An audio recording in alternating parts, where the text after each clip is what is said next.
감사하고 반갑습니다. 기도하겠습니다. 하나님 은혜 받으러 왔습니다. 응답 받으러 왔습니다. 축복 받으러 왔습니다. 병 고침 받으러 왔습니다. 하나님의 기적을 체험하러 왔습니다. 결코 거저보내지 마시고 저희들이 소원하는 것 이상으로 응답으로 축복으로 역사하여 주시옵소서. 지금 정말 나라 안팎이 여러 가지로 힘듭니다. 이런 때일수록 오직 나와 내 집은 여호와 하나님 제1중심으로 사는 저희들이 되게 하셔서 하늘의 복으로 땅의 복으로 충만하게 채워 주시옵소서. 말씀을 전하는 자나 듣는 자가 은혜 많이 받도록 역사해 주실 것을 믿으면서 예수님의 이름으로 축복하며 기도하옵나이다. 아멘. 할렐루야. 한번 크게 따라서 하십시다. 하나님이 함께한 사람이 됩시다. 처음부터 끝까지 시작. 하나님이 함께한 사람이 됩시다. 아멘.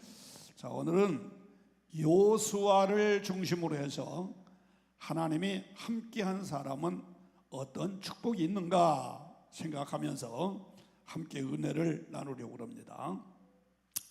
여호수아 하면은 제일 먼저 떠오르는 것이 모세의 후계자다. 제일 먼저 떠올라요.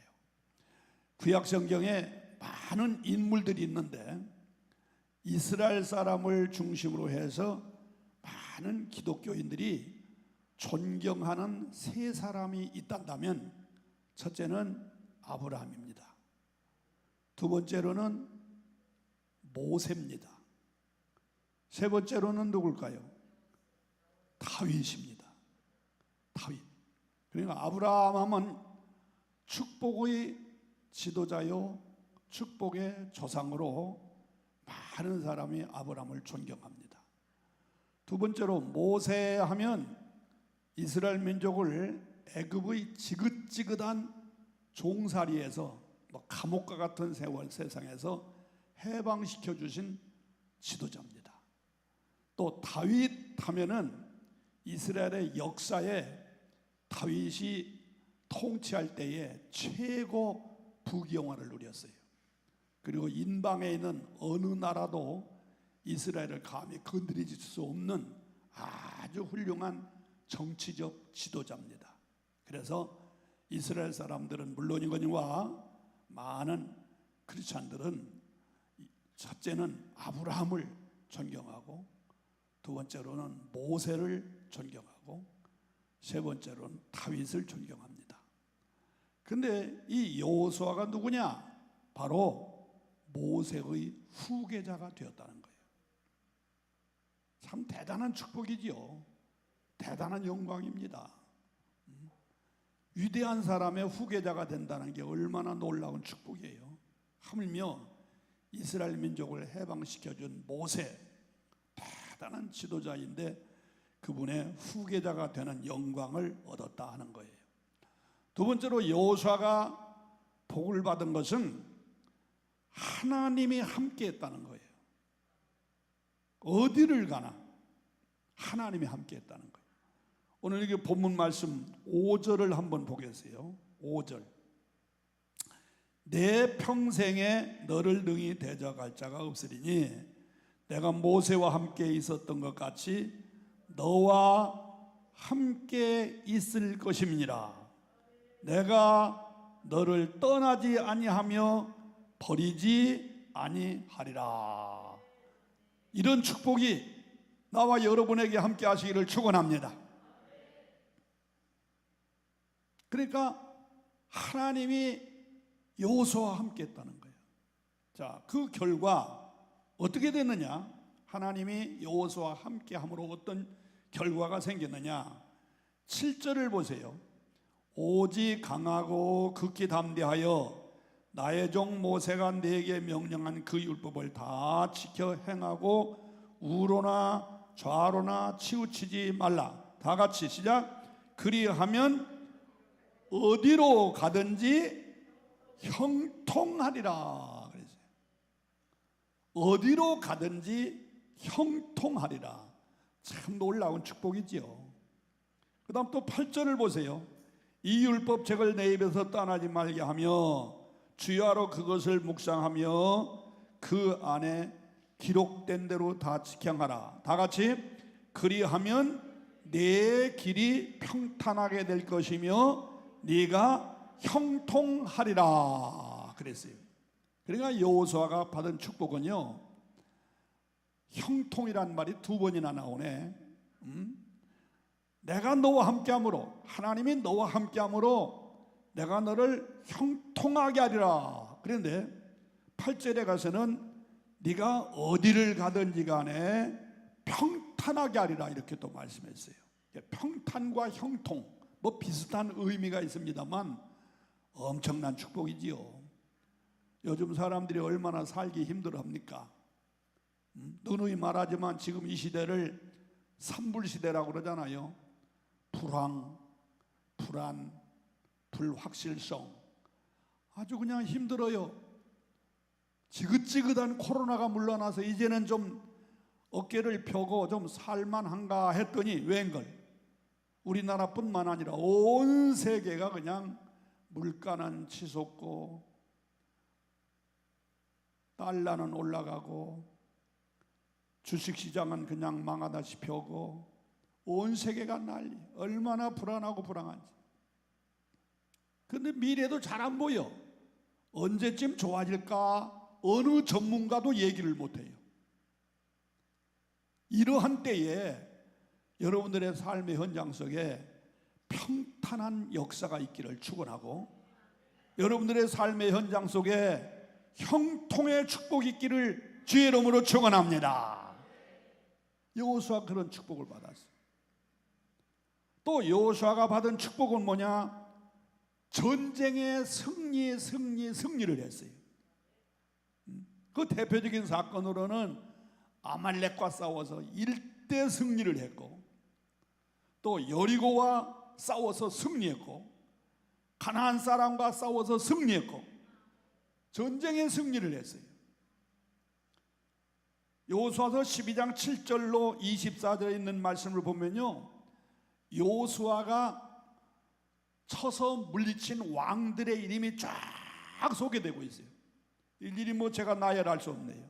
뭐 아이성, 헤브론, 이르못, 에글론, 게델, 호르마, 아랏, 하여간 수많은 왕들을 쳐부시는, 전쟁의 승리를 하는 이런 놀라운 사람이 여호수아입니다.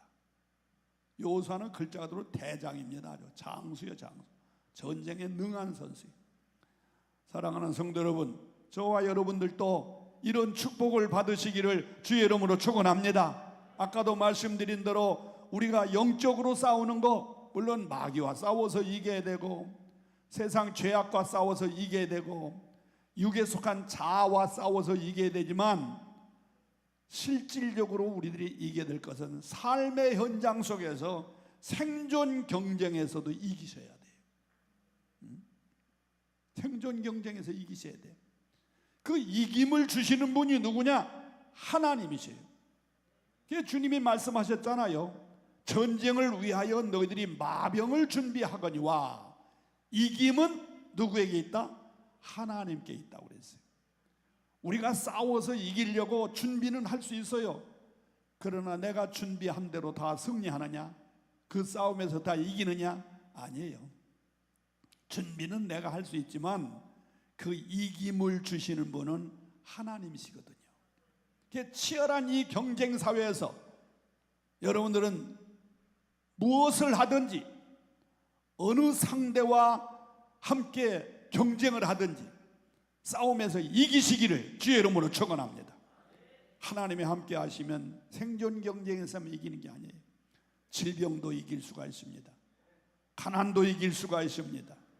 어려운 고난도 이길 수 있습니다. 하나님께서 나와 여러분들을 왼손 오른손 바짝 붙들으셔서 영적 전쟁에는 말할 것 없거니와 생존 경쟁과 모든 싸움에서 이기는 축복을 받으시기를 주의 이름으로 축복합니다. 그다음 마지막으로 여호수아가 받은 축복 중에 아주 영광스러운 축복이 뭘까? 바로 가나안에 입국하는 축복을 받았다는 거예요. 모세는 대단한 사람이지요. 이스라엘 민족을 애굽에서 구출하여 해방시키시고 그 홍해를 건너게 하시고 광야길을 걷게 하시고 참 위대한 일을 했는데 하나님의 뜻이 있었겠지만 아쉬운 것은 그토록 사모하고 고대하던 가나안에 입국했어요, 못했어요? 못했어요. 그런데 여호수아는 가나안에 입국했어요. 여러분이 알다시피 애굽에서 탈출한 사람이 어린아이와 여자를 빼놓고 60만 명이라고 그래요. 근데 사실은 어린아이 또는 여자들 다 합치면 학자들은 말하기를 한 200만 명 정도 될 것이다 그래요. 근데 유감스러운 것은 애굽에서 탈출한 1세 백성들 가운데는 여호수아와 갈렙만 가나안 복지에 들어갔지 나머지는 아무도 가나안에 들어가지 못했어요. 그런데 여호수아는 가나안에 입국했다는 거예요. 나와 여러분들에게 가나안이 어딜까요? 우리는 바로 천국인 줄로 믿으시기 바랍니다. 우리의 가나안은 천국이에요. 바라옵는 것은 여러분 모두 다 천국에 들어가는 축복 받으시기를 축원합니다. 앞에서 여호수아 모세의 후계자로 훌륭하고 어디를 가나 하나님이 함께 하셨고 어디를 가서 무엇이라든지 하나님이 도우셔서 평탄하게 하시고 형통하게 하시고 전쟁에 승리한 거 다 놀라운 축복이에요. 다 우리들이 받아야 될 축복입니다만 그러나 그 어느 축복보다도 최고의 축복이 뭐냐? 가나안에 들어가는 거. 우리로 말하면 천국에 가는 거예요. 여러분들이 이 세상에 산 날 동안에 하나님이 도우셔서 평탄한 길을 걷고 형통의 축복을 받고 하는 일마다 잘 돼서 정말 승리의 계가를 부를 수 있다는 거, 그 놀라운 축복이에요. 그러나 그런 모든 축복을 받았다 할지라도 우리의 가나안인 천국에 들어가는 일에 실패자가 된다면 우리가 받은 축복은 다 종이 조각이 불과해요. 자랑할 게 아무것도 없어요. 그러나 반대로 비록 내가 이 땅에 산 날 동안에 그런 면에 좀 부족했지만 아쉬움이 있지만 그래도 천국에 들어가는 영광을 얻는다면 최고의 축복을 받은 줄로 믿습니다.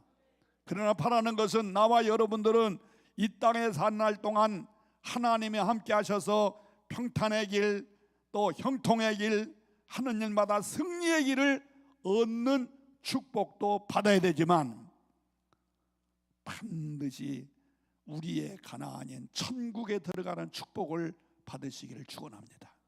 더 크게 아멘 하세요. 내가 이 세상에 사는 거 아무리 부귀영화를 누리고 산들 길게는 100세도 못해. 그렇잖아요. 그러나 천국, 우리의 가나안인 천국은 영원한 영생의 나라이기 때문에 반드시 그 나라에 입국하는 영광이 주어지기를 바랍니다. 오늘 이 자리에 참석하신 여러분들은 그 최고의 축복을 받기를 축원합니다. 자, 그러면 여호수아가 이상의 축복을 받은 이유가 어디 있느냐? 여호수아가 위에서 말한 대로 모세의 후계자로 또 평탄의 길과 형통의 축복으로 전쟁에 승리하는 것으로 가나안에 입국하는 그런 축복을 받은 이유가 어디 있느냐? 오늘 본문 말씀을 중심으로 해서 한 4-5가지를 배울 수가 있어요. 첫째는 위에서도 말씀드렸습니다만 어디를 가나 무엇을 하나 하나님이 함께한 사람이었기 때문이라는 거예요. 한번 따라서 하세요. 어디를 가나 무엇을 하나 하나님이 함께한 사람이 됩시다. 원하시면 아멘. 누누이 말합니다만 우리들이 받아야 될 축복 가운데 최고의 축복은 하나님이 함께하는 거예요. 하나님이 함께하면 만사가 형통합니다. 구약 성경에 제가 그동안 여러 번 설교를 했습니다만, 아브라함이 가는 곳마다 하나님이 함께 하시니까 형통의 길을 주셨습니다. 이삭이 가는 곳마다 하나님이 함께 하시니까 형통한 삶을 살았습니다. 야곱이가 그랬고, 지난주에 말씀드렸던 요셉이가 그랬고, 하여간 하나님이 함께만 하시면 만사가 형통할 줄로 믿습니다. 그러므로 하나님이 함께 하신다는 복, 최고의 복이에요. 누누이 말합니다만 우리들이 받아야 될 축복 중에 최고의 축복은 뭐니 해도 하나님이 함께하는 축복이에요. 이 어려운 때에, 정말 힘들고 앞날을 전혀 예측할 수 없는 이 불안한 때에 하나님이 함께만 하시면 모든 만사가 형통하고 모든 만사가 잘 되는 역사가 이루어질 줄로 믿습니다. 그래서 내가 계속 그런 말 많이 하지 않습니까? 하나님이 함께하는 것이 최고의 자산을 가지는 것이다. 하나님이 함께 하시는 것이 최고의 백을 가지는 것이다. 하나님이 함께 하시는 것이 최고의 포화를 가지는 것이다. 이런 축복 받기를 축원합니다. 이성산에 올라오신 여러분, 하나님 앞에 구하고 하나님 앞에 달라고 기도할 제목들이 많이 있겠습니다만, 무엇보다 중요한 것은 하나님 나와 함께하여 주시옵소서. 하나님 내 가정에 함께하여 주옵소서. 하나님 내 자녀의 앞날에 함께하여 주시옵소서. 내 사업장에, 내 가정에, 나의 삶의 현장 속에 항상 함께하셔서 나로 하여금 하나님께 영광 돌리고 이 땅에 산 날 동안 평탄의 길, 형통의 길을 걷게 해달라고 기도하시기를 주의 이름으로 축원합니다. 할렐루야. 자, 두 번째로 왜 여호수아는 이 놀라운 축복을 받았을까? 또는 왜 하나님이 여호수아와 함께 하셨을까? 그 이유는 믿음의 사람이었습니다. 무슨 사람이었다? 하나님을 절대 믿는 믿음의 사람이었습니다. 그 실제 두 가지만 얘기한다면, 여러분이 잘 아는 대로 모세가 광야길을 가다가 가나안을 목전에 두고서 12명의 정탐꾼들을 가나안에 정탐하고 오라고 사명을 맡깁니다. 그 12명, 각 지파에서 한 명씩 뽑아가지고 12명의 정탐꾼이 가나안에 갔다 와서 보고를 하지요. 그때에 10명의 정탐꾼은 불가능한 보고를 해요. 모세 대장님, 가서 보니까 참 가나안은 살기 좋은 곳입니다. 땅도 기름지고 물도 많고 여러 면으로 너무너무 살기 좋은 곳입니다. 보세요, 우리들이 포도송이를 하나 따왔는데 이게 포도 한 송입니다. 이 포도 한 송이가 얼마나 큰지 어깨에 메고 올 정도로 아주 굉장한 결실을 맺은 포도송이를 가지고 와서 하는 말이, 보세요, 이 가나안 땅은 이렇게 좋습니다. 자, 거기까지는 좋았는데, 그런데 말입니다, 우리는 가나안은 그림에 본 떡에 불과합니다. 가보니까 그 사람들은 아주 키가 크고 힘이 세고 아주 와일드해 보이냐, 우리는 절대 그 동네 못 들어갑니다. 지금까지 그 가나안을 가기 위해서 수십 년 동안 고생했으나 말짱한 일입니다. 눈앞에 있지만 들어갈 수 없습니다. 그들과 우리를 비교해 보니까 우리는 그들에 비하면 무엇에 불과하더라? 메뚜기에 불과합니다. 그 사람들은 상대할 수가 없습니다. 그 말을 들었던 모든 백성들이 절망에 빠집니다. 우리가 여기까지 어떻게 왔는데, 우리의 목적지 가나안에 들어가려고 그 가진 고생을 하면서 여기까지 왔는데 목전에 두고 들어갈 수 없다니 얼마나 기가 막혀요. 그래서 막 모세를 원망하고 모세에게 돌을 던지며 왜 우리를 여기까지 와서 여기서 죽겠느냐고 말이야. 그대로 놔뒀으면 거기서 우리가 살 수가 있었는데 난립니다. 그때에 여호수아와 갈렙이 나타납니다. 백성들이여 진정하시오. 두려워하지 마시오. 맞습니다. 저 사람들이 보고한 대로 가나안은 참 살기 좋은 곳입니다. 땅이 기름지고 물도 있고 정말 우리가 태평생세를 누리면서 살 수 있는 너무너무 좋은 곳입니다. 그리고 저 사람들 말 맞다나 그들은 키가 크고 힘이 세고 와일드하고 감히 우리는 그들을 상대할 수 없을 만큼 굉장한 힘을 가진 사람들임에 맞습니다. 그런데 우리가 보니까 저들에게는 하나가 빠진 게 있습니다. 그건 뭐냐? 하나님이 함께 하시지 않습니다. 저들에게는 지도자가 없습니다. 그들을 바로 이끌 수 있는 지도자가 없습니다. 하나님이 없습니다. 근데 우리는 하나님이 계십니다. 아멘 하시 바랍니다. 하나님이 계십니다.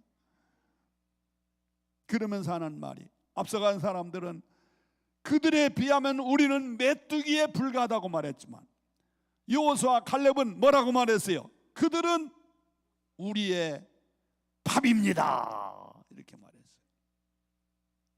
참 믿음이 좋은 사람이에요. 똑같은 현장을 보고 왔지만 하나님을 빼고 볼 때는 두려운 대상이었어요. 근데 하나님을 앞세우고 볼 때는 아무것도 아닌 거예요. 이런 믿음이 나와 여러분들에게 함께 하시기를 축원합니다. 여러분들의 삶의 현장 속에 정말로 힘들고 어려운 장애물, 견딜 수 없는 어려운 장애물이 있다 할지라도 거기에 하나님을 빼면 그 장애물은 산과 같이 높고 빌딩과 같이 높을 수가 있어요. 아무리 어려운 장애물이라도 그 장애물이 경제적인 문제든 건강의 문제든 사업의 문제든 어떤 어려운 장애물이 할지라도 하나님을 앞세우고 보면 아무것도 아닌 줄로 믿어지면 아멘 하시 바랍니다. 그런 믿음이 우리에게 있어야 되는 거예요. 똑같은 현장을 보고 왔지만 하나님을 빼고 말하는 10명의 정탐꾼은 우리는 그들에 비하면 메뚜기에 불과합니다 했지만 하나님을 앞세우고 하나님을 믿는 믿음으로 말한 여호수아와 갈렙은 그들은 우리의 밥입니다. 그 믿음의 사람, 이런 창조적이고 긍정적인 믿음을 가지시기를 주의 이름으로 축원합니다.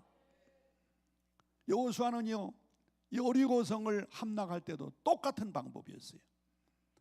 여리고성은 아주 튼튼한 성벽이 둘러 있습니다. 그 안에는 훈련된 군인들이 엄청나게 많습니다. 그런데 어떻게 이스라엘의 제사장들과 나팔수들과 또 몇몇 명이 어떻게 감히 여리고성을 무너뜨립니까? 안 돼요. 그런데 여호수아는 강하고 담대하게 말합니다. 여러분, 이 여리고성은 하나님이 우리에게 주셨습니다. 그 믿음, 하나님이 우리에게 주셨습니다. 그러므로 우리는 이 여리고성을 무너뜨릴 수 있습니다. 그런데 무너뜨렸죠. 뭘로 무너뜨렸어요? 총칼을 가지고 무너뜨렸습니까? 법궤를 메고 나팔을 불고 하루에 첫날은 한 바퀴, 둘째 날은 두 바퀴, 셋째 날 세 바퀴, 그리고 마지막 날 7바퀴 돌면서 여호와의 이름을 불렀을 때에 여리고성이 와장창 무너지는 놀라운 역사가 나타났거든. 하나님을 믿는 믿음, 이런 믿음이 저와 여러분들에게도 있게 되기를 주의 이름으로 축원합니다. 우리는 언제나 어떤 경우에서든지 할 수 있다. 긍정적이고 창조적인 믿음이 있어야 돼요. 빌립보서 4장 12절 13절에 있는 말씀을 보면 바울 사도가 그런 말이에요. 나는 배부를 수도 있고 배고플 수도 있고 잘 살 수도 있고 못 살 수도 있다. 근데 그것은 내가 한다고 말하지 않았어요. 내게 능력 주시는 하나님 안에서 할 수 있다. 그런 믿음이 저와 여러분들에게 풍성하기를 축원합니다. 마가복음 9장에 보면은요, 벙어리 귀신 들린 아들을 가진 아버지가 있었어요. 자기 아들이 그냥 입에서 버금을 내고 막 쓰러지고 그러니까 예수님의 제자들을 찾아갔습니다. 우리 아들이 여차여차하니 우리 아들 좀 고쳐주라고, 우리 아들의 벙어리 귀신 좀 몰아내달라고. 그러니까 제자들이 그 사정에 딱하여 그 아들을 붙들고 기도도 하고, 요즘 말로 말하면 안수도 하고, 그냥 안찰도 하면서 벙어리 귀신아 물러가라, 아무리 소리쳐도 벙어리 귀신은 물러나지 않았어요. 그 아버지는 절망에 빠졌습니다. 근데 조금 있다가 예수님을 만나게 됐어요. 선생님, 우리 아들 좀 고쳐주세요. 선생님의 제자들에게 부탁을 했더니 그들은 안 됩니다. 선생님은 좀 할 수 있거든 우리 아들 좀 고쳐주세요. 할 수 있거든 우리 아들 좀 벙어리 귀신을 몰아내주세요. 할 수 있거든 우리 아들을 정상적으로 돌아오게 해주세요. 그때 예수님이 뭐라고 말했어요? 할 수 있거든이 무슨 소리냐? 할 수 있거든이 무슨 소리냐? 믿는 자에게는 능치 못함이 없느니라. 그때 그 벙어리 귀신 들린 아들을 가진 아버지가 주여 믿습니다. 그랬더니 예수님께서 그 벙어리 귀신 들린 자를 향하여서 소리치니까, 벙어리 귀신아 물러가라 하니까 그 귀신이 떠나가고 정상적인 아들로 돌아왔다 그랬습니다. 그렇습니다. 할 수 있거든 무슨 소리냐? 믿는 자에게는 능치 못함이 없느니라. 나는 할 수 없고 나는 불가능하지만 하나님은 창조자요, 하나님은 전능자요, 하나님은 무엇이든지 할 수 있는 분이기 때문에 우리는 여호수아와 같이, 바울 사도와 같이, 벙어리 귀신 들린 아들의 그 아버지와 같이 언제나 할 수 있다는 믿음으로 어떤 상황에서든지 간에 나는 못하고 나는 도저히 해결할 수 없지만 전능자 하나님은 할 수 있다는 사실을 믿으시고, 그 하나님을 믿으심으로 여러분들의 삶 현장 속에 기적을 체험하시기를 축원합니다. 할렐루야. 여호수아에게는 믿음의 사람이었어요. 세 번째로 여호수아는 어떤 사람? 여호수아는 어떤 사람입니까? 백성들에게 신임받고 존경받는 사람이었습니다. 백성들에게 신임받고 존경받는 사람이었어요. 자, 우리 한번 성경을 볼까요? 1장 16절로 17절 18절까지 한번 따박따박 읽어봅시다. 백성들이 지금 여호수아에게 하는 말입니다. 다 같이 시작. 그들이 여호수아에게 대답하여 이르되 당신이 우리에게 명령하신 것은 우리가 다 행할 것이요, 당신이 우리를 보내신 곳에는 우리가 가리이다. 우리는 범사에 모세에게 순종한 것 같이 당신에게 순종하려니와 오직 당신의 하나님 여호와께서 모세와 함께 계시던 것 같이 당신과 함께 계시기를 원하나이다. 18절 크게 읽습니다. 누구든지 당신의 명령을 거역하며 당신의 말씀을 순종하지 아니하는 자는 죽임을 당하리니 오직 강하고 담대하소서. 참 여호수아는요, 백성들에게 신임받고 존경받은 사람이에요. 내가 지난번에 요셉 얘기를 할 때도 이와 비슷한 얘기를 했습니다만, 요셉도 신임받고 존경받는 사람이었어요. 가정에서 부모에게 신임받고 존경받았지요. 보디발의 집에 가서 머슴살이 할 때도 보디발에게 신임받고 존경받았지요. 감옥에 가서도 그랬지요. 바로의 궁전에 가서도 그랬지요.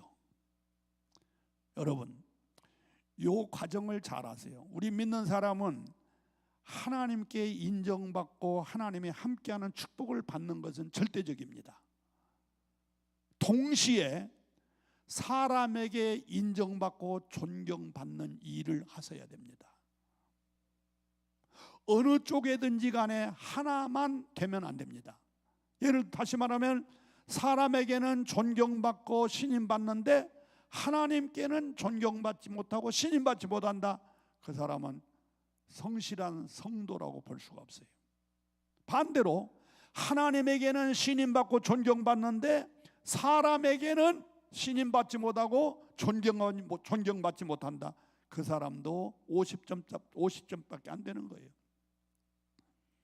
우리 믿는 사람은 첫째는 하나님께 인정받고 존경받아야 됩니다. 아멘이십니까? 아멘이십니까? 동시에 사람에게도 인정받고 존경받아야 됩니다. 그래야 하나님이 함께 하시고 하나님이 축복하시고 그리고 직접 간접적으로 하나님께 영광을 돌리고 그리고 전도도 될 줄로 믿으시기 바랍니다. 여기 앉아 계신 분은 아니라고 봅니다만 제가 목회를 하다 보면 이 둘 중에 하나는 괜찮은데 둘 다 합격자가 별로 많지 않아요. 여호수아는 하나님 위에서도 말씀드린 대로 하나님께 인정받았어요. 그런데 백성들에게도 인정받고 존경받았다는 거예요.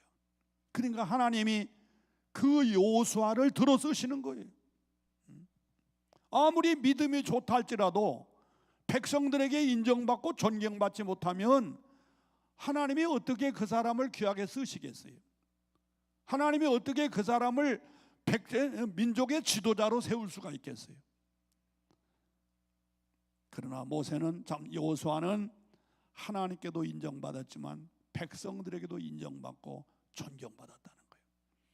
그런 성도가 되도록 항상 노력하시기 바랍니다. 예수님께서 우리를 향하여 뭐라고 말씀하셨죠? 너희는 세상의 빛이다. 그 다음 말씀이 뭐예요? 빛이 뭐라고 해요? 빛이 바로 착한 행실이라고 말씀하고 있어요. 그게 너희 빛을 보고 하나님께 영광 돌려라. 다시 말하면 너희 착한 행실을 보고 하나님께 영광 돌리게 하라 이거예요. 그게 우리 믿는 사람은 다시 말하지만 하나님께 인정받고 사랑도 받아야 되지만 사람에게도 인정받고 존경받을 때 그것이 하나님께 영광이 되어지고 그것이 바로 전도의 문이 열려지게 되는 방법인 줄로 믿으시기 바랍니다. 좀 억지스러운 얘기지만 우리는요 하나님과 사람에게 인정받음과 동시에 심지어는 마귀에게까지도 인정받아야 돼요. 마귀에게까지. 어이구 이 사람은 건드릴 수 없어. 이 사람은 뭐 감히 건드릴 수가 없어. 마귀도 감히 우리를 해할 수 없을 만큼 믿음의 사람으로 오직 하나님 중심의 사람이 되어진다면 여러분들을 통해서 한 시대에 하나님께서 크게 쓰시고 여러분들을 축복해 주실 줄로 나는 분명히 믿습니다. 그 다음 네 번째로 여호수아는 어떤 사람이냐? 여호수아는 법궤를 앞세우며 산 사람이에요. 자 보세요. 여호수아 3장과 여호수아 6장을 보면은 그런 걸 알 수가 있는데 여호수아가 요단강을 건너게 됩니다. 백성들을 거느리고 요단강을 건너게 돼요.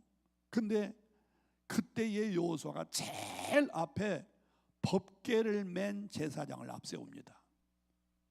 그리고 명령하기를 너희들이 요단강에 딱 서면 법궤가 딱 서면 그냥 요단을 건너가라고 그랬어요. 그 말도 안 되는 소리지요. 그러나 여호수아는 그걸 믿었어요. 그게 아닌 것이 아니라 법궤를 메고 제일 앞에 갔더니 이 요단강이 계속 흘러가는 물인데 갑자기 물이 중단하는 거예요. 정지하는 거예요. 그 백성들이 마음껏 갈 수 있도록 길이 열려지는 역사가 나타났어요. 또 여호수아가 여리고성을 도를 때도 여리고성을 하루에 한 바퀴, 6바퀴 도는 마지막 7번째는 7바퀴 도를 때도 어떻게 했습니까? 제일 앞에 누구를 세웠지요? 법궤를 맨 제사장들을 제 앞에 세웠어요. 그래서 이 여호수아는 법궤를 앞세우며 산 사람이다. 그러면 이 법궤가 뭘까요? 법궤는 세 가지가 들어있습니다. 법궤 속에 뭐가 들어있죠? 모세의 돌판, 또 그 다음 두 번째는 아론의 쌍난 지팡이, 세 번째로는 만나. 이 세 가지가 들어있는 것이 법궤입니다. 그럼 이 법궤는 뭘 의미하는 것이냐?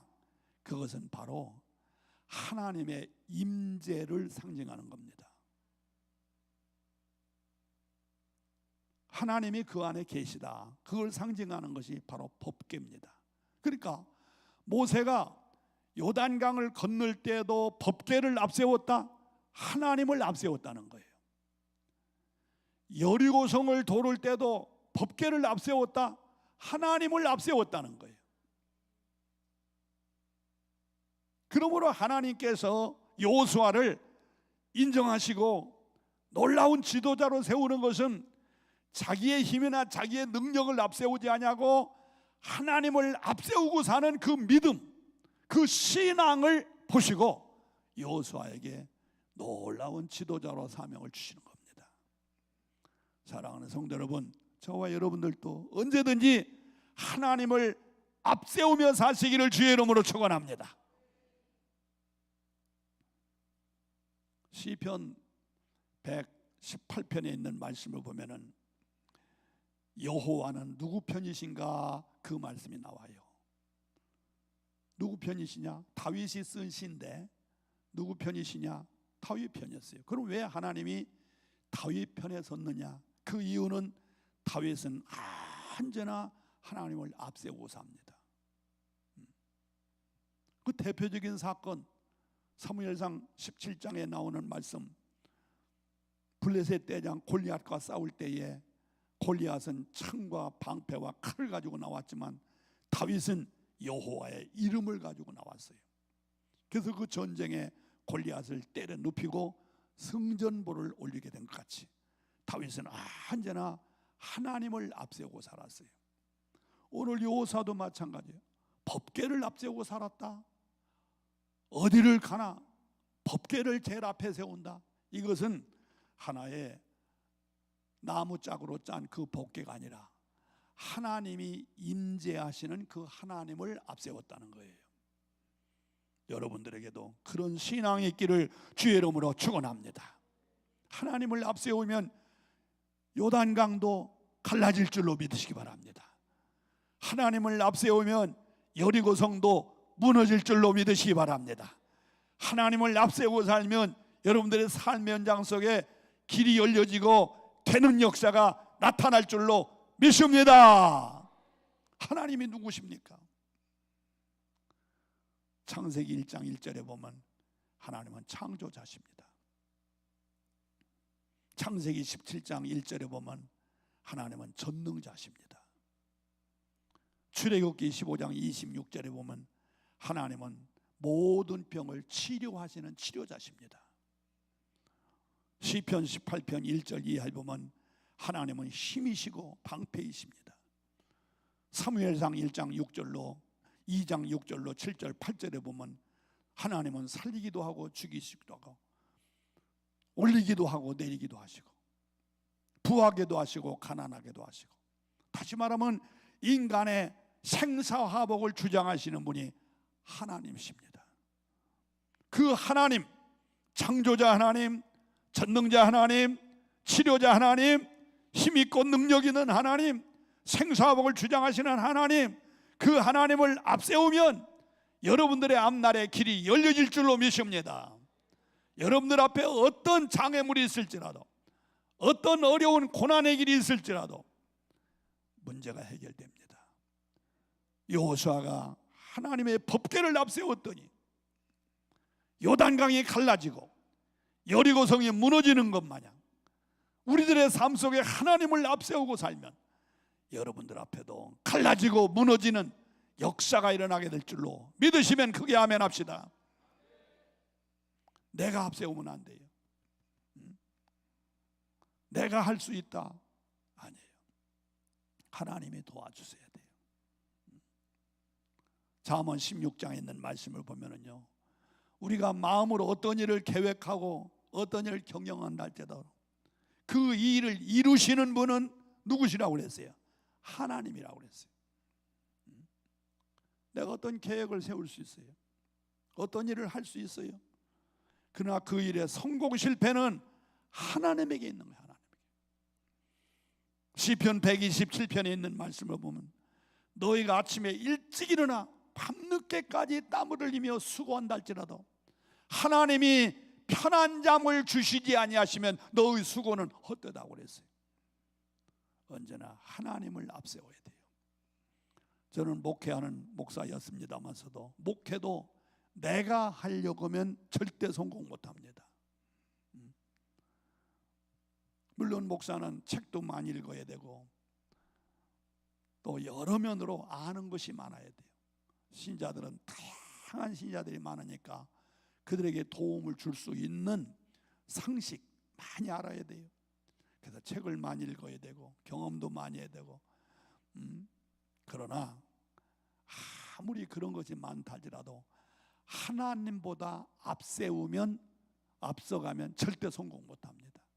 언제나 하나님 따라가고 성령 앞세우고 성령 중심으로 살 때 하나님이 나와 함께 할 때 목회도 성공할 수 있듯이 여러분들 사업도 마찬가지입니다.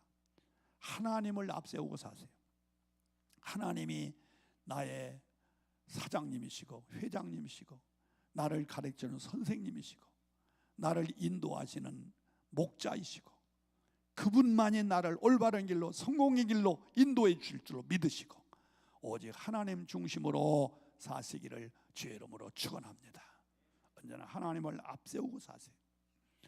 그뿐만 아니에요. 이 여호수아는요 하나님의 법궤만 앞세운 것이 아니라 하나님의 말씀도 앞세웠어요.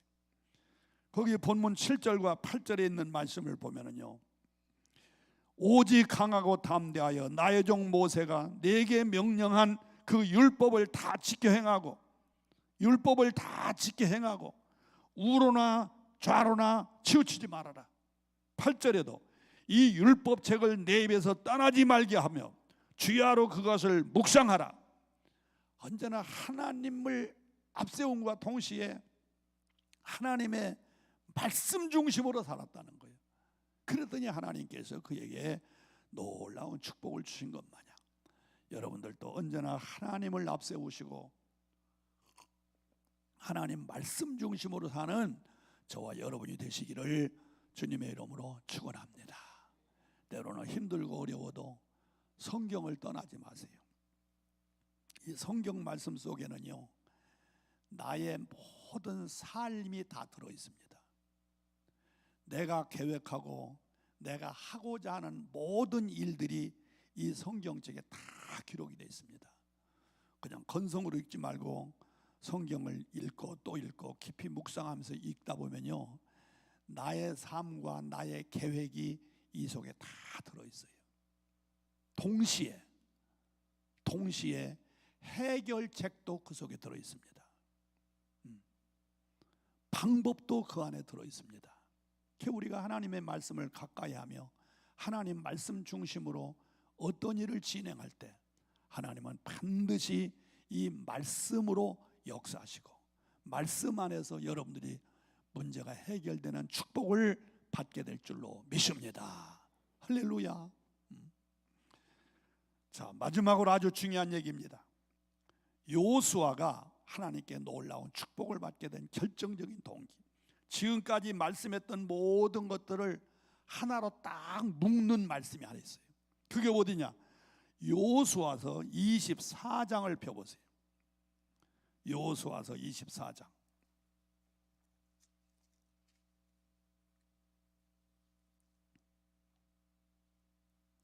여호수아서 24장 15절 말씀 다 같이 읽습니다. 시작. 만일 여호와를 섬기는 것이 너희에게 좋지 않게 보이거든 너희 조상들이 강 저쪽에서 섬기던 신들이든지 또는 너희가 거주하는 땅에 있는 아모리 족속의 신들이든지 너희가 섬길 자를 오늘 택하라. 그 다음 크게 읽습니다. 시작. 오직 나와 내 집은 여호와를 섬기겠노라. 한 번 다시 시작. 오직 나와 내 집은 여호와를 섬기겠노라. 이 말씀이 여러분들의 가훈이 되시기를 바랍니다. 자, 우리 성경 보지 말고 외워보십시다. 시작. 오직 나와 내 집은 여호와를 섬기겠노라. 자, 제가 지금까지 여호수아의 신앙을 얘기했어요. 어디를 가나 하나님이 함께 하셨다. 그 사람은 믿음의 사람이었다. 백성들에게 신임받고 존경받는 사람이었다. 법궤를 앞세우며 살았다. 율법을 쥐하러 묵상하며 말씀 중심으로 살았다. 이 모든 것이 어디서 나왔느냐? 바로 이 말씀에서 나온 거예요. 오직 나와 내 집은 여호와를 섬기겠노라. 이런 신앙생활 하시기를 축원합니다. 그러면 반드시 하나님이 여러분을 축복하십니다. 제가 가끔 얘기했습니다만서도 제가 섬기던 교회에서 저는 47년 동안 목회를 했어요. 신학대학 2학년 학생 전도사로 그 교회에 들어가서 사역을 하면서 계속 그 교회에서 사역을 했어요. 중간에 청주 잠깐 갔다가 올라오긴 했습니다만서도 하여간 그 교회에서 47년 동안 목회를 하면서 이렇게 지켜보니까 성도들을 1대, 2대, 3대, 많게는 4대, 5대까지 지켜볼 수 있어요. 47년 동안 목회하니까. 예를 들면 처음에 할머니, 할아버지, 그 아들, 며느리, 또 손주 이렇게 3대가 교회에 나왔지 않겠습니까? 세월이 흐르면 40여 년이 지나면 이 손주들이 할아버지, 할머니가 되고 그 밑에 또 아들, 며느리, 그 밑에 손주가 또 생겨요. 이러다 보면은 계산해 보면 3대, 4대, 5대를 이렇게 지켜볼 수가 있어요. 저는 거기서 깨달은 것이 있어요. 오직 나와 내 집은 여호와를 섬기겠노라. 하나님을 잘 섬기며 사는 그들이 축복받아요. 축복받아요. 제가 목회하던 그곳은요, 저 모래내라고 하면 여러분 잘 아시죠? 모래내. 행정 명칭은 북가자동이라고 말하는데 거기가 옛날 모래내예요. 거기가 어디냐면 한강변에서 그 수재민과 화재민들이 천막 치고 살았던 사람인데 시에서 위험하다고 몰아넣은 데가 바로 그 동네예요. 그 동네가 옛날엔 공동묘지였습니다. 그래서 사람들이 그곳에 와가지고 한 사람 앞에 3평도 주고 5평도 주고 이러면 정리를 해가지고 거기다가 천막을 치고 움막을 치고 루핑집을 짓고 그러고 살던 사람이었어요. 얼마나 가난한지. 바로 그곳에 제 위에 있는 김창호 목사님이라는 분이 그분이 개척을 했어요. 개척한 지 11개월 만에 제가 그 동네 다시 2대 목사로 가서 목회를 하게 됐는데 얼마나 가난한지 말이에요. 진짜 찢어지게 가난해요. 그래서 우리 교단에는 OMS라고 선교사 그 구호 물자를 주는 그런 단체가 있어요. 그래서 OMS 찾아가 가지고 영어도 제대로 못하는 그 미국 선교사들한테 우리 성도들 굶어 죽는다고 그래서 그냥 강냉이 가루, 밀가루, 보리죽 이런 걸 얼마나 많이 얻어다가 줬는지 몰라요. 그렇게 가난하게 살던 사람이었어요. 그런데 그 가난 속에서도 정말 오직 나와 내 집은 하나님을 섬기겠노라 하는 믿음을 가지고 끝까지 산 사람들, 처음에는 그렇게 살다가 나중에 좀 풀리니까, 좀 잘 되니까 중간에 빠져나가는 사람들, 뭐 수많은 사람 볼 거 아닙니까? 그런데 오직 나와 내 집은 하나님을 섬기겠노라고 해서 믿음으로 산 사람들을 이렇게 지켜보니까 그들이 100%는 아니라도 한 70%, 60%는 다 잘 살더라고요. 그 자녀들 가운데 의사도 나오고, 고시패스해서 변호사도 나오고, 사장도 나오고, 중소기업 회장도 나오고, 이런 사람들이 나오더라고요. 교수도 나오고, 그 자녀들 가운데 그렇게 찢어지게 가난했던 사람들이. 사랑하는 성도 여러분, 오직 나와 내 집은 여호와를 섬기면 반드시 나 자신에게도 축복을 주시지만 내 후손에게 복을 주실 줄로 믿습니다. 나는 나 자신도 체험을 해봤어요. 우리 가정은 참 가난하게 살았어요. 특히 우리 아버지가 너무너무 가난하게 살았어요. 그래서 우리 형제들은 공부도 제대로 못했어요. 저만 정상적으로 중학교, 고등학교, 대학교 정상적으로 공부하고, 나머지 형제들은, 우리 형님만 초등학교 졸업하고 나머지는 다 무학자예요. 왜? 월사금 없어서 학교를 못 다녔어요. 그런데 저는 정상적으로 공부했어요. 그 이유가 뭘까? 나만 7살 때부터 교회 다녔어요. 무슨 예수 믿고 구원 받으려고? 아니에요. 바로 우리 집 위에가 교회가 있는데 크리스마스 때에, 성탄절 때에 떡도 주고 선물도 주고 그래서 그거도 몰려고 교회 갔어요. 배고픈데 거기 가면 먹을 수가 있어. 그거도 몰려고. 그 언제 또 신앙생활 잘하고 은혜를 받았느냐? 구역예배 쫓아다니면서 은혜를 받았어요. 중학생 때부터 저는 구역예배를 쫓아다녔어요. 어느 날 집사님들이 구역예배 가자고 그래서 갔지요. 가서 예배를 드리고 나니까 막 감자 삶아내놓고, 고구마 삶아내놓고, 옥수수 삶아내놓고, 국수에다가 막 사카링 집어넣어가지고 고추장 비벼서 막 이걸 주는 거야. 야, 배부르게 먹을 때는 바로 여기구나. 그래서 은혜 받으려고 쫓아다닌 것이 아니라 배부르게 먹으려고 쫓아다녔어요. 그렇게 어렵게 살았어요. 논에 가서 논나시가 뭔지 모르지요. 이런 풀이 있습니다. 그걸 뜯어가지고 먹고, 독사풀 훑어서 거기서 알맹이를 훑어가지고서 볶아서 그렇게 가난하게 살았어요. 그러니 무슨 형제들이 학교가 무슨 학교에 못 가지요. 나만 학교를 다닐 수 있었대. 그 이유는 나만 7살 때부터 예수 믿었어요. 그런데도 예수 믿고 구원 받으려고? 아니에요. 그냥 아까 말한 대로 잘 먹으려고. 그런데도 그 안에도 믿음이 들어갔더라고. 그런 와중에서도 신앙생활이 됐더라고요. 그러니까 하나님께서 나와 내 집은 하나님을 섬기겠노라 했더니 하나님이 나의 길을 열어주시는 거예요. 그래서 중학교, 고등학교, 대학교 정상적으로 졸업할 수 있었어요. 그 이후에도 내가 쭉 보니까 우리 형제들이 이제 나중에는 잘 산다기보다도 먹고 사는데 지장이 없었습니다만서도 그래도 이 대로의 길이 열려지는 걸 보니까는 나와 내 집이 하나님을 섬기겠다는 그 믿음으로 살았던 저에게 하나님께서는 길을 열어주시고 놀라운 축복을 주시는 걸 저는 경험했습니다. 사랑하는 성도 여러분, 여호수아의 이 말, 오직 나와 내 집은 하나님을 섬기겠습니다.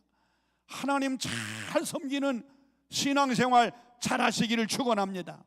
그리고 여러분들 자녀들에게도 이 유산을 넘기셔야 됩니다. 아파트 사주고 재산 물려주고, 물론 공부 많이 시키는 거 다 훌륭하고 부모가 해야 될 일입니다. 그러나 그거 다 잘했다 할지라도 자녀들에게 믿음의 유산, 오직 나와 내 집은 여호와를 섬기겠노라 하는 믿음의 유산을 넘기지 못했단다면 여러분들은 부모로서 할 일을 제대로 하지 못한 겁니다.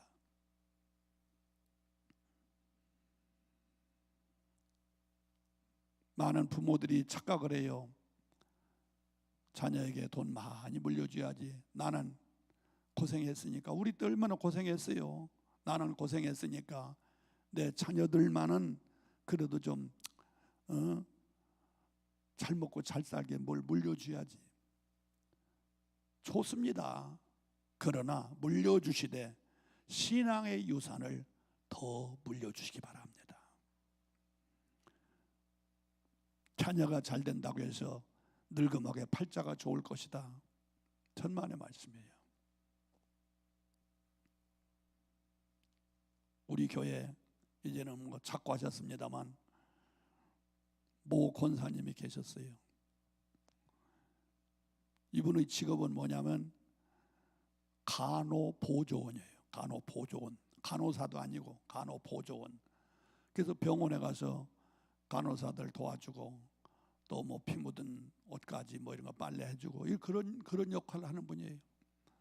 그런데도 나는 이렇게 고생하지만 내 자녀들만은 내가 어떻게든지 간에 도와서 공부 잘하게 해야 되겠다. 그래서 진짜 굳은 일 어려운 일 다 하면서 자녀 교육에 성공했습니다. 큰아들은 서울대 나왔습니다. 둘째 아들은 연대 나왔습니다. 셋째가 딸인데 그 딸은 이대 나왔습니다. 아주 성공했어요. 큰아들은 큰 회사 전문가 뭐 그래요. 대단히 잘 살아요. 막 집에 가보면 막 뭐 어마어마해요. 둘째 아들은 공항 쪽에서 일하는 이사급이에요. 잘 살아요. 셋째 딸은 미국에 이민 가가지고 미국에서 아주 잘 살아요. 그런데 보세요. 우리 권사님은 항상 배고파요. 항상 추워요. 부끄러운 얘기지만 우리 교회에서 구제의 대상이에요. 걔네가 하도 화가 나가지고 말이에요. 화도 나가서 그 아들 딸들한테 내가 얘기를 했어요. 그랬더니 알고 보니까 아들 딸은 착한데 며느리들이 문제가 있었어요. 그래 안 도와주는 거예요. 고생하다가 얼마 전에 돌아가실 때는 아들 앞에 가서 돌아가셨어요. 나는 그것을 보면서 그분이 막 눈물 흘리면서 통곡하면서 얘기하는 소리 나 지금도 귀에 쟁쟁합니다. 내가 이 아이들을 어떻게든 남 빠지지 않게 공부 가르치고 정말 나는 못 먹고 못 입어도 이 아이들을 제대로 키우겠다고 하는 건 했는데 나는 예수 믿는 집사가 되고 예수 믿는 권사까지 됐는데도 이 아이들 신앙교육, 이 아이들에게 신앙 훈련을 시키지 못했다는 거예요. 막 엉엉 우는 거예요. 엉엉 우는 거예요. 사랑하는 여러분, 자녀들에게 신앙의 유산을 넘겨주셔야 됩니다. 우리 교회 어느 장로님입니다. 그 장로님은 우리 교회 시무 장로님들 가운데 제일 재산이 많은 사람이에요. 당신이 나한테 분명히 그랬어요. 나는 내가 가지고 있는 이 재산만 가지고 평생 먹어도 평생 먹고 살아도 20억 정도는 돈이 남을 수 있다. 나한테 분명히 그랬어요. 평생 먹고 살아도 20억은 돈이 남을 것이다. 진짜 내가 보아도 잘 살아요. 집도 대단하고 뭐 금은방도 가지고 있고 나름대로 대단해요. 그분에게는 아들이 둘이 있었어요. 그런데 이 아이들을 신앙교육을 제대로 안 시켜요. 그래서 내가 그랬어요. 장로님, 재산은 많아서 좋은데 자녀를 신앙교육을 시키세요. 지금 한참 중요한 때입니다. 그때가 어느 때냐면 고등학교 때예요. 고등학교 때 신앙교육 잘 시켜야 됩니다. 그랬더니 그분이 하는 말 나는 지금도 잊지 않습니다. 목사님, 저는 생각이 좀 달릅습니다. 장로의 자녀로서 그래도 뻔듯한 대학에 진학을 해야 하나님께 영광 돌리지 않습니까? 응? 장로의 자녀가 돼가지고 대학도 못 들어가고 빌빌대면 그거 하나님 영광 가려웁니다. 그러니까 저 아들은 어렸을 때부터 교회를 다녔기 때문에 그래도 앞으로 철들면 신앙생활 잘할 겁니다. 지금은 쟤들은 대학을 들어가야 되니까 열심히 공부하도록 놔둘랍니다 이러더라고요. 근데 그 말이 틀린 말은 아니에요. 나는 그랬어요. 아니라고, 그렇지 않다고. 그래도 지금 참 중요한 시기니까 교회 다녀야 됩니다. 그냥 놔뒀어요. 근데 당신 말 맞다나 자녀들이 대학 가는 건 성공했어요. 큰아들은 교육대학 들어가서 선생님이 되는 것이고, 둘째 아들은 서울대 들어갔어요. 성공했어요. 자, 그러면 대학 들어가고 나면 저들이 알아서 신앙생활 할 거다? 천만의 말씀. 안 해요. 완전히 빗나갔어요. 완전히. 어쩌면 두 놈이 짜고 했는지 운동권 속에 들어가가지고 얼마나 부모 속색이고 문제를 많이 일으켜가지고 그 아이들 뒤처대까지 하느라고 있는 재산 다 날라가 버리고, 지금은 저 어디 경기도 어디 산다고 그래요. 그 좋은 집 다 팔아먹고. 사랑하는 성도 여러분, 나와 내 집은 여호와를 섬기겠노라. 나만 여호와를 섬기는 일대 신앙으로 끝나지 마시고, 나와 내 집, 내 자녀들도 하나님을 섬기는 신앙의 가족이 되시기를 중심으로 부탁합니다. 제 말을 잘 명심하세요. 나만 예수 잘 믿고 구원받지 마시고, 나와 내 집이 구원을 받을 수 있도록, 나와 내 자녀들이 신앙생활 잘하여 이 신앙이 대가 이어지고 동시에 여러분들의 삶의 현장 속에 놀라운 축복들이 대를 이어져 가기를 중심으로 축원합니다. 말씀 마칩니다.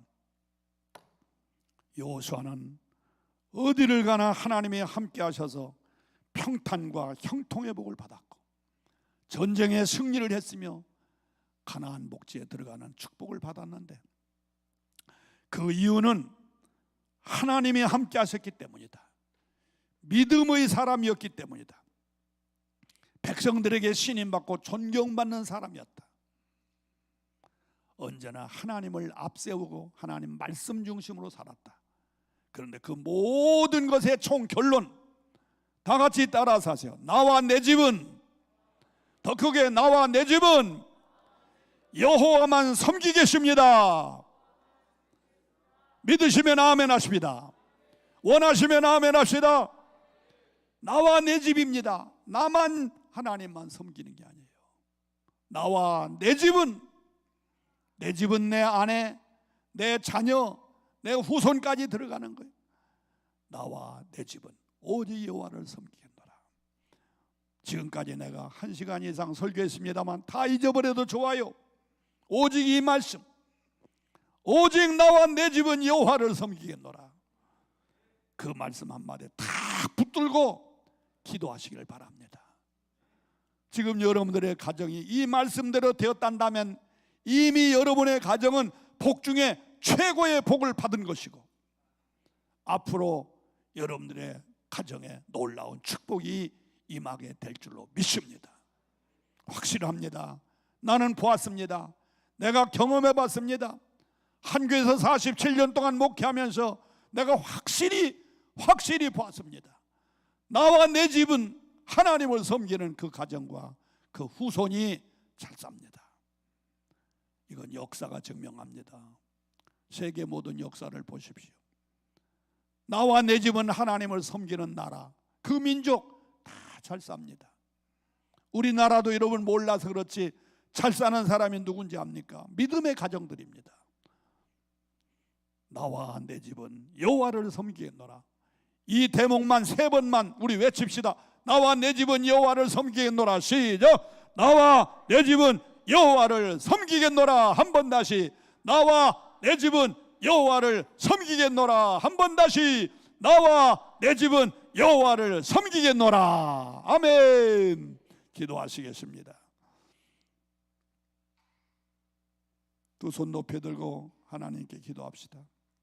하나님, 여호수아처럼 나도 축복받는 사람이 되기를 원합니다. 바로 그 일은 나와 내 집이 하나님을 섬길 때에 그런 놀라운 축복을 받게 될 줄로 믿사오니 주여, 나만 하나님을 섬기는 것이 아니라 내 집이 하나님을 섬기게 하여 주시옵소서. 나만 예수 믿고 천국 가기를 바랄 것이 아니라 내 남편, 내 자녀, 특별히 내 후손들이 하나님을 섬기는, 하나님 두려운 줄 알고 하나님을 섬기는 자들이 되게 하여 주시옵소서. 반드시 하나님은 여러분에게 놀라운 복을 주십니다. 반드시 여러분의 후손에게 반드시 위대한 사람이 나올 줄로 나는 분명히 믿습니다. 다 같이 주여 한번 부른 다음에 기도